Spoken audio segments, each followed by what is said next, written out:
একজন প্রতিভাধর যুবকের কথা উঠল। শ্রী ভগবান মন্তব্য করলেন যে তার পূর্বজন্মের সংস্কার খুবই প্রবল।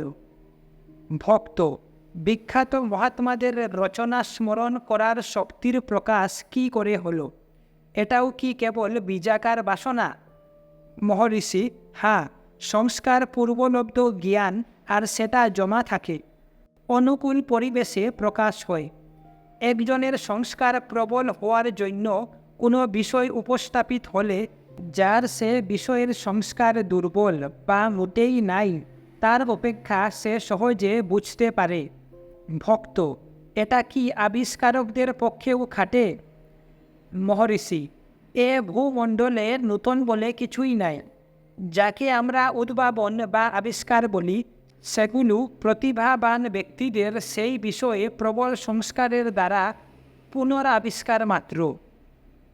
ভক্ত: এটা কি নিউটন আইনস্টাইনের পক্ষেও প্রযোজ্য? মহর্ষি: হ্যাঁ, নিশ্চয়। কিন্তু সংস্কার যতই প্রবল হোক, মন ধীর ও শান্ত না হলে প্রকাশ পায় না। এটা সবার অভিজ্ঞতা যে কোনো একটা কিছু বহু চেষ্টা করেও মনে করা যায় না, কিন্তু মন স্থির হলে হঠাৎ সেটা মনে পড়ে যায়। এমনকি ভুলে যাওয়া বস্তুও মনে করার জন্য মনের শান্ত হওয়া প্রয়োজন।